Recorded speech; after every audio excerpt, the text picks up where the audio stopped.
Hi hello friends ನಮಸ್ಕಾರ. Welcome back to my YouTube channel. ಈಗ time ಆಗಿದೆ 10:30, sorry 10:45 ಅನ್ಕೋತೀನಿ. ನಮಗೆ 11:15ಗೆ ಟ್ರೈನ್ ಇದೆ. So we are going to ನೀಟಿವ್ ಆ್ಯಂಡ್ ಮೆಟ್ರೋ ಸ್ಟೇಷನಲ್ಲಿ ನಾನು, ನನ್ನ ತಮ್ಮ ಮತ್ತು ಶ್ರೀನಿಕಾ 3 ಜನನೂ ವೆಯ್ಟ್ ಮಾಡ್ತೀವಿ. ತುಂಬ ಟೆನ್ಷನ್ ಆಗ್ತಿದೆ.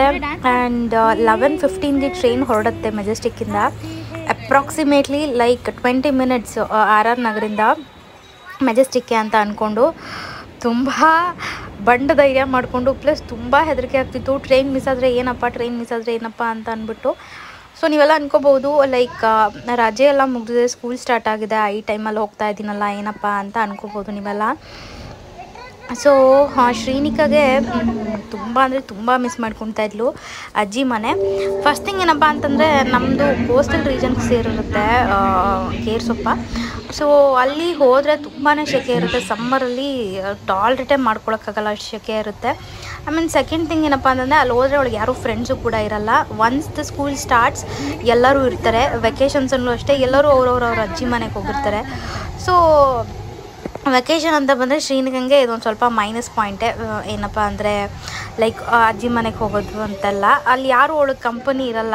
ವಾಟ್ಸ್ ಲೈಕ್ ಮಕ್ಕಳು ಎಕ್ಸ್ಪೆಕ್ಟ್ ಮಾಡಿದೆ ಫ್ರೆಂಡ್ಸು ಅಥವಾ ಪಾರ್ಟ್ನರ್ಸು ಆಟಾಡೋದಕ್ಕೆ ಅಲ್ವಾ. ಸೊ ಹಾಗಾಗಿ ಇವಾಗ ಸ್ಕೂಲ್ ಸ್ಟಾರ್ಟ್ ಆದಮೇಲೆ ಹೋಗ್ತಿದ್ದೀನಿ.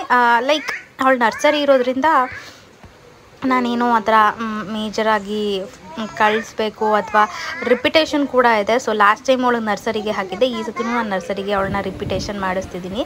ಸೊ ನೆನ್ನೆ ನಾನು ಏನಪ್ಪ ಅಂದರೆ ಲಿಟಲ್ ಮಿಲೇನಿಯಮ್ಗೆ ಹೋಗ್ಬಿಟ್ಟು ಅಡ್ಮಿಷನ್ ಮಾಡಿಸ್ಕೊಂಡು ಬಂದೆ. ಈ ಇಯರ್ ಸ್ವಲ್ಪ ಏನು ಅಂದರೆ ಶ್ರೀನಿಕಂಗೆ ಸ್ಕೂಲ್ಗಳು ಅದು ಇದೆಲ್ಲ ರಜಾ ಹಾಕ್ಸೋ ಅಂಥ ಸಂದರ್ಭ ಬಂದರೂ ಬರ್ಬೋದು. ಸೊ ಹಾಗಾಗಿ ಅವಳನ್ನ ನಾನು ಪ್ರಾಪರ್ ಸ್ಕೂಲಿಂಗೆ ಇನ್ನೂ ಜಾಯಿನ್ ಮಾಡಿಲ್ಲ. ಸೊ ನನಗೆ ಮತ್ತು ನನ್ನ ತಮ್ಮಂಗೆ ನಾವು ನಾರ್ಮಲ್ ಸ್ಲೀಪರ್ನ ಬುಕ್ ಮಾಡ್ಕೊಂಡಿದ್ವಿ. ನನಗೆ ಫುಲ್ಲು ಅಪ್ಪರ್ ಬರ್ತ್ ಸಿಕ್ಕಿತ್ತು ಮೇಲೆ. ಆಮೇಲೆ ಯಾರೋ ಒಬ್ರು ಅಂಕಲ್ ಹತ್ರ ರಿಕ್ವೆಸ್ಟ್ ಮಾಡಿಕೊಂಡು ಮಿಡಲ್ ಬರ್ತ್ ತೊಗೊಂಡಿದ್ದೆ. ನಾನು ಮತ್ತು ನನ್ನ ತಮ್ಮ ಇಬ್ರಿಗೂ ಮಿಡಲ್ ಬರ್ತಾ ಇತ್ತು. So night journey quite stressful ಅಂತಲೇ ಹೇಳ್ಬೋದು. ಲೈಕ್ ತುಂಬ ಬಾಡಿ ಎಕ್ಸೆಲ್ ಆಯಿತು. ಬೆಳಗ್ಗೆ ಶ್ರೀನಿಕಾ ಕಂಫರ್ಟಬಲಾಗಿ ಮಲಗಿದ್ಲು ಆ್ಯಂಡ್ ನನಗೆ ಎಷ್ಟು ಕಂಫರ್ಟಬಲಾಗಿ ಮಲಗೋಕ್ಕಾಗಿಲ್ಲ. ಒಂದು ಸೀಟೆಲ್ಲ ಇಬ್ಬರು ಮಲ್ಕೊಳ್ಳೋದಕ್ಕೂ ಆಗಲ್ಲ. ಮೀನ್ ವೈಲ್ 2 ಸೀಟ್ ಬುಕ್ ಮಾಡಿಕೊಂಡು ಅವಳು ಮಲ್ಕೊಳ್ಳೋದು, ತುಂಬ ಒದ್ದಾಡ್ತಾಳೆ ಆ್ಯಕ್ಚುಲಿ ಶ್ರೀನಿಕಾ. ಸೊ ಅದೊಂದು ಸ್ವಲ್ಪ ಭಯ ಇರುತ್ತೆ. ಸೊ ಹಾಗಾಗಿ ಅವಳಿಗೆ ಇನ್ನೊಂದು ಸೀಟ್ ಬುಕ್ ಮಾಡೋಕ್ಕೂ ಆಪ್ಷನು ಕೂಡ ಇರಲಿಲ್ಲ. ಈಗೀಗ ಸ್ವಲ್ಪ ನಮಗೆ ಸ್ವಲ್ಪ ಡಿಫಿಕಲ್ಟ್ ಅನಿಸುತ್ತೆ ಒಂದು ಸೀಟಲ್ಲಿ ಇಬ್ಬರು ಮಲ್ಕೊಂಡು ಬರೋದಕ್ಕೆ.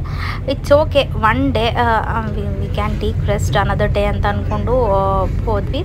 ಅಂದಮೇಲೆ ನಮ್ಮ ರಿಲೇಟಿವ್ ಬಂದಿದ್ದರು ನನ್ನ ಪಿಕ್ ಮಾಡೋದಕ್ಕೆ, ನನ್ನ ಮತ್ತು ನನ್ನ ತಮ್ಮನ ಪಿಕ್ ಮಾಡೋದಕ್ಕೆ ಅಂದ್ಬಿಟ್ಟು. ನನ್ನ ತಮ್ಮ ಅವನಿಗೆ ನೈಟ್ ಶಿಫ್ಟ್ ಇತ್ತು, ಅವ್ನು ಮುಗಿಸ್ಕೊಂಡು ಅನ್ಫಾರ್ಚುನೇಟ್ಲಿ ಬರೋಕ್ಕಾಗಿಲ್ಲ. ಸೊ ಶ್ರೀನಿಕಾ ತುಂಬ ಡಿಸಪಾಯಿಂಟ್ ಆಗಿಬಿಟ್ಲು. ಮಾಮ ಯಾಕೆ ಬಂದಿಲ್ಲ ಕರ್ಕೊಂಡು ಹೋಗೋದಕ್ಕೆ, ಇವ್ರು ಯಾರೋ ಬಂದಿದ್ದಾರಲ್ಲ ಯಾಕೆ ಅಂತ ಅಂದ್ಬಿಟ್ಟು. ಸೊ ಎನಿ ಎಮರ್ಜೆನ್ಸೀಸ್ ಇನ್ ಜೋಗ ಇವನು ನಮ್ಮ ರಿಲೇಟಿವ್ ಇರ್ತಾನೆ, ಸುಜು ಅಂತ ಇವನ ಹೆಸರು. ಸೊ ಇವನು ನಮ್ಮನ್ನ ಅಥವಾ ನಮ್ಮ ಚಿಕ್ಕಪ್ಪ ಅವ್ರಿಗೆ ಏನೇ ಅಂದ್ರೂ ಈ will come and pick and drop. So ಊರಿಗೆ ಎಂಟ್ರಿ ಆಗ್ತಾ ಇದ್ದಂಗೆ ಹೆಂಗಿತ್ತು ವೈಬು ಅಂತಂದರೆ ಕಂಪ್ಲೀಟ್ಲಿ ರಿಲ್ಯಾಕ್ಸೇಷನ್ ಮೂಡ್ಬಿಟ್ಟೋದೆ. ಮಲೆನಾಡು ಅಂತ ಬಂದಾಗ ನೀವು ಏನನ್ನ ನೋಡ್ಬೋದು ಅಂತಂದರೆ only nature you could enjoy ಅಂತಲೇ ಹೇಳ್ಬೋದು. ಲೈಕ್ ಹಳ್ಳಿ ಕಡೆನೇ ಬೇರೆ ಥರ ವಾತಾವರಣ ಇರುತ್ತೆ. ದಿಸ್ ಇಸ್ ನಾಟ್ ಟಿಪಿಕಲ್ ಹಳ್ಳಿ ಆಲ್ಸೋ. ಸೊ ಮನೆಗೆ ಬರ್ತಾ ಇದ್ದಂಗೆ, ನಾವು ಮನೆಗೆ ರೀಚ್ ಆಗ್ತಿದ್ದಂಗೆ ಆಲ್ಮೋಸ್ಟ್ 7:45 ಆಗಿತ್ತು ಅಂದ್ಕೊಳ್ಳಿ, 8 ಆಗಿತ್ತು ಅಂದ್ಕೊಳ್ಳಿ. ಮನೆಗೆ ಬಂದು ಡ್ರೆಸ್ ಚೇಂಜ್ ಮಾಡೋ ಅಷ್ಟೊತ್ತಿಗೆ ಲೈಟಾಗಿ ಮಳೆ ಹನಿ ಬಂತು. ಸೊ ಮಳೆ ಬರುತ್ತೆ ಅಂತ ಪ್ರಿಡಿಕ್ಟ್ ಮಾಡಿದ್ವಿ. ಮಳೆ 4 ಹನಿ ಬಿದ್ದ ತಕ್ಷಣ ನೀವು ನೋಡ್ಬೋದು, ತುಂಬ ಜೋರಾಗೂ ಏನು ಮಳೆ ಬಂದಿಲ್ಲ. ಫಾಗು ಕಂಪ್ಲೀಟಾಗಿ ಹೆಂಗೆ ಕವರ್ ಆಗೋಯಿತು ಅಂತಂದರೆ ಇಟ್ಸ್ ಸ್ಟಾರ್ಟಿಂಗ್ ಸ್ಟೇಜ್ ಅಂತಲೇ ಹೇಳ್ಬೋದು. ಲಿಟ್ರಲಿ ಫುಲ್ ಕವರ್ ಆಗೋಯಿತು ಫಾಗ್. ಇವಾಗ ನೋಡಿ ಇದು ಫುಲ್ ಆಲ್ಮೋಸ್ಟ್ ಕವರ್ ಆಗಿಬಿಟ್ಟಿದೆ. ದೂರಕ್ಕೆ ಗುಡ್ಡ ಬೆಟ್ಟಗಳೆಲ್ಲ ಕಾಣಿಸುತ್ತೆ ಕ್ಲಿಯರ್ ಇದ್ದಾಗ. ಇವಾಗ ಏನೂ ಕಾಣಿಸ್ತಿಲ್ಲ. ಹೆಂಗಿತ್ತು ಅಂದರೆ ನನಗೊಂಥರ ಫೀಲು ಮನೆ ಒಳಗೆಲ್ಲ ಲಿಟ್ರಲಿ ಬರ್ತಾಯಿತ್ತು. ನನಗೆಲ್ಲೋ ಕೂರ್ಗಲ್ಲೋ ಊಟಿಲೋ ಇದ್ದೀನಿ ಅನ್ನೋ ಥರ ಫೀಲ್ ಆಗ್ತಿತ್ತು. ಅಷ್ಟು ಕ್ಯೂಟಾಗಿತ್ತು ಆ್ಯಂಡ್ ಅಷ್ಟು ಒಂಥರ ವೆಲ್ಕಮಿಂಗ್ ಅಂತ ಅನ್ನಿಸ್ತು ನನಗೆ ಈ ಅಟ್ಮಾಸ್ಫಿಯರ್ ಎಲ್ಲನೂ ಅಷ್ಟೇ. ಆ್ಯಂಡ್ ಮೆಮರೀಸ್ ಅಂದರೆ ಲೋಡೆಡ್ ಅಂತಲೇ ಹೇಳ್ಬೋದು. ತುಂಬಾ ಖುಷಿಯಾಗುತ್ತೆ ಎವ್ರಿ ಟೈಮ್. ನಾನು ನಮ್ಮ ಆಂಟಿಯವರ ಮತ್ತು ನಮ್ಮ ಚಿಕ್ಕಪ್ಪ 25th ಆ್ಯನಿವರ್ಸರಿ ಲಾಸ್ಟ್ ಇಯರ್ ಬಂದಿದ್ದು. ಅಗೇನ್ ಇವಾಗ ಬಂದು ಇಷ್ಟು ದಿನವೂ ಏನು ಬಂದಿಲ್ಲ. ನಾನು ಪ್ಲ್ಯಾನ್ ಮಾಡ್ಕೊಂಡಿರೋದೆ ಲೈಕ್ ಶಾರ್ಟ್ ಟರ್ಮ್ ಪ್ಲ್ಯಾನ್ ಮಾಡ್ಕೊಂಡಿದ್ದೀನಿ. ಸೊ ನೋಡೋಣ ಎಷ್ಟು ದಿವಸ ಇರೋಕ್ಕಾಗುತ್ತೆ ಅಂತ. ಈಗ ಇನ್ನೂ ನೋಡ್ಬೋದು ಲಿಟ್ರಲಿ ಕವರ್ ಆಗಿಬಿಟ್ಟಿದೆ ಎಲ್ಲನೂ. ಸೊ ಖುಷಿ ಅಂದರೆ ಖುಷಿ ಆಗುತ್ತೆ, ಲೈಕ್ ಈ ಥರ ಒಂದು ವಾತಾವರಣ ನೋಡೋದಕ್ಕೆ. ನಾವು ಇಲ್ಲೇ ಓದಿದ್ದು ಇಲ್ಲೇ ಬೆಳೆದಿದ್ದಾಗಿದ್ರೂ ಈ ಪ್ಲೇಸ್ಗೆ ನಾವು ಮತ್ತೆ ವಿಸಿಟ್ ಮಾಡಿದಾಗ ಏನು ಅನಿಸುತ್ತೆ ಅಂತಂದರೆ ಸಮಥಿಂಗ್ ಅದೊಂಥರ ಖುಷಿಯಾಗಿರ್ಬೋದು, ಆ ಸ್ಯಾಟಿಸ್ಫ್ಯಾಕ್ಷನೇ ಬೇರೆ ಥರ ಇರುತ್ತೆ. ನಾನು ಓದಿದ ಸ್ಕೂಲು ಲೈಕ್ ಸ್ಕೂಲ್ ಅಂದರೆ ಅಂಗನವಾಡಿ ಅಥವಾ ಶಿಶುವಾರ ಅಂತ ಏನು ಹೇಳ್ತಾರೋ ಅದು, ಲೈಕ್ ಆರೆಂಜ್ ಕಲರ್ ಲೈನ್ ಇತ್ತಲ್ವ ಅದು ಸ್ಕೂಲು. ಆ್ಯಂಡ್ ಇದು ನಮ್ಮ ಕಾಲೋನಿಯಲ್ಲಿ ಇರೋವಂಥದ್ದು ಕನ್ನಡ ಮೀಡಿಯಮ್ ಸ್ಕೂಲು ಜೋಗ್ ಫಾಲ್ಸಲ್ಲಿ. ಆ್ಯಂಡ್ ಇದು ಒಂದು big ground. Independence day, republic day ಎಲ್ಲ ಇದ್ದಾಗ ನಾವು ಸ್ಕೂಲಿಂದ ವಿತ್ ಬ್ಯಾಂಡ್ ಸೆಟ್ ಈ ಗ್ರೌಂಡಿಗೆ ಬಂದು ಫ್ಲ್ಯಾಗ್ ಹಾಯ್ಸಿ, ಈ ಗ್ರೌಂಡಲ್ಲಿ ಒಂದು ಫ್ಲ್ಯಾಗ್ ಹಾಯ್ಸ್ಟ್ ಮಾಡಿ ನಮ್ಮ ಮನೆಗೆ ಹೋಗ್ತಿದ್ವಿ ಸ್ವೀಟ್ ತೊಗೊಂಡು. ಆ ಮೆಮೊರೀಸ್ ಎಲ್ಲ ಒಂಥರ ಏನೋ ಚೆರಿಷಿಂಗ್ ಅಂತಲೇ ಹೇಳ್ಬೋದು. ಆ್ಯಂಡ್ ನಮ್ಮ ಅಜ್ಜಿ ಪೆನ್ಷನ್ ಟೈಮ್ ಇದು. ಸೊ ನಮ್ಮ ಅಜ್ಜಿನ ಕರ್ಕೊಂಡು, ನಮ್ಮ ಅಜ್ಜಿ ಆಲ್ಮೋಸ್ಟ್ ರೆಡಿ ಆಗಿದ್ರು. ಅದೇ ಟೈಮ್ಗೆ ನನ್ನ ತಮ್ಮ ಕೂಡ ಬಂದ. ಸೊ ನನ್ನ ತಮ್ಮನೇ ನಮ್ಮ ಅಜ್ಜಿನ ಕರ್ಕೊಂಡು ಬ್ಯಾಂಕಿಗೆ ಬಂದ.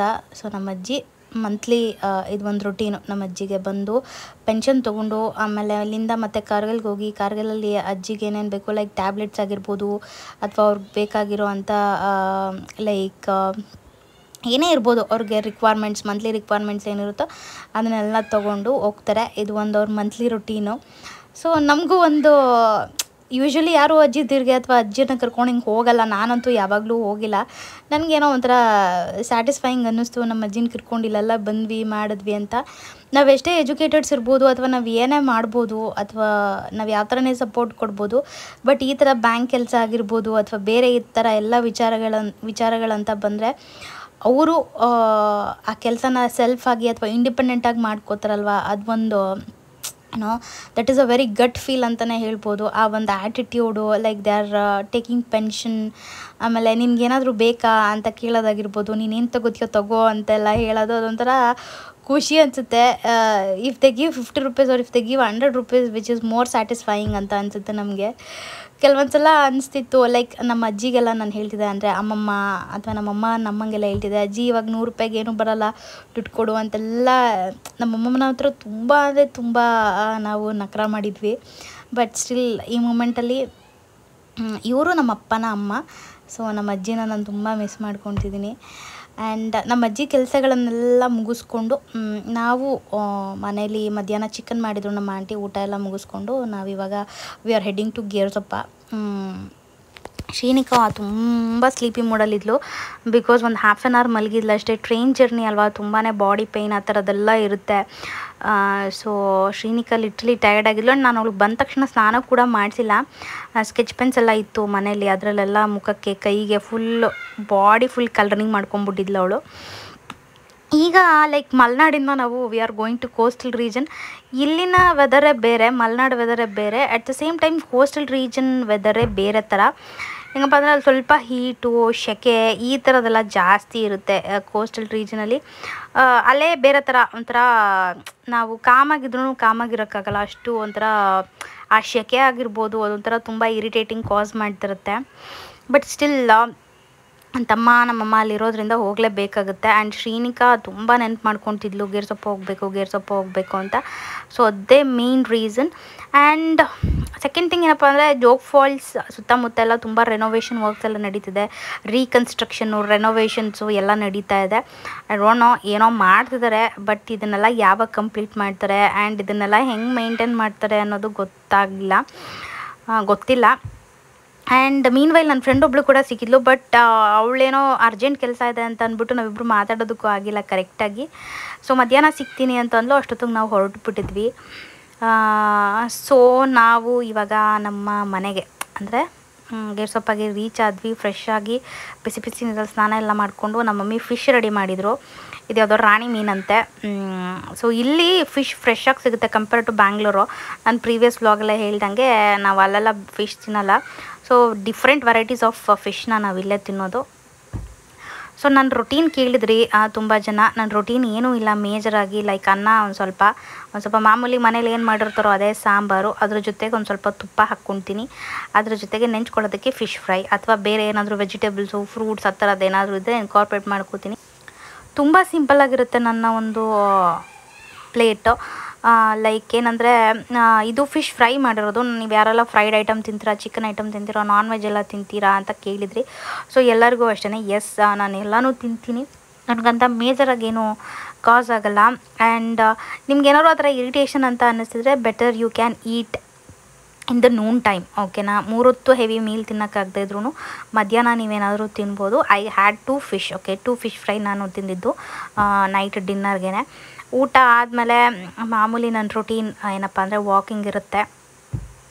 ವಾಕಿಂಗ್ ಮುಗಿಸ್ಕೊಂಡು ನಾನು ಡೇನ ಎಂಡ್ ಮಾಡ್ತೀನಿ. ಆ್ಯಂಡ್ ಇವತ್ತಿನ ವ್ಲಾಗ್ ನಿಮ್ಗೆಲ್ರಿಗೂ ಇಷ್ಟ ಆಯಿತು ಅಂದ್ಕೊತೀನಿ ಫ್ರೆಂಡ್ಸ್. ಮತ್ತೊಂದು ಹೊಸ ವ್ಲಾಗ್ ಜೊತೆಗೆ ನಾನು ನಿಮ್ಮನ್ನು ಮೀಟ್ ಮಾಡ್ತೀನಿ. ಇನ್ನು ಯಾರೆಲ್ಲ ನನ್ನ ಚಾನಲ್ನ ಸಬ್ಸ್ಕ್ರೈಬ್ ಮಾಡ್ಕೊಂಡಿಲ್ಲ, please do subscribe my channel. And ಇನ್ನು ಯಾರೆಲ್ಲ ಈ ಕೋಸ್ಟಲ್ ರೀಜನ್ಗೆ ವಿಸಿಟ್ ಮಾಡಿಲ್ಲ, ವಿಸಿಟ್ ಮಾಡಿ. ಇಲ್ಲೆಲ್ಲ ಫಿಶ್ಗಳು ತುಂಬ ಫ್ರೆಶಾಗಿ ಸಿಗುತ್ತೆ. ಆ್ಯಂಡ್ ಗೋಕರ್ಣ ಅಥವಾ ಲೈಕ್ ಗೋವಾ ಅಥವಾ ನೀವು ಮುರುಡೇಶ್ವರ ಹಂಗೆಲ್ಲ ಹೋದಾಗ ನಿಮಗೆ ಫ್ರೆಶ್ ಮೀನುಗಳನ್ನೇ ಅವ್ರು ಹಿಡಿದು ಫ್ರೈ ಎಲ್ಲ ಮಾಡಿ ಕೊಡ್ತಾರೆ. So that you can enjoy the sea food. ನೀವು ಬೆಂಗಳೂರಲ್ಲಿ ಏನಾದರೂ ತಿಂತಾಯಿದ್ರೆ ಅದನ್ನು ನಿಲ್ಲಿಸಿ ಕೋಸ್ಟಲ್ ರೀಜನ್ಗೆ ಬಂದು ಫಿಶ್ನ ಎಂಜಾಯ್ ಮಾಡಿ ಅಂತ ಹೇಳ್ತಿದ್ದೀನಿ. ಆ್ಯಂಡ್ ಮತ್ತೊಂದು ಹೊಸ ವ್ಲಾಗ್ ಜೊತೆಗೆ ನಾನು ನಿಮ್ಮನ್ನು ಮೀಟ್ ಮಾಡ್ತೀನಿ. ಅಲ್ಲಿವರೆಗೂ take care and keep supporting my channel. Bye.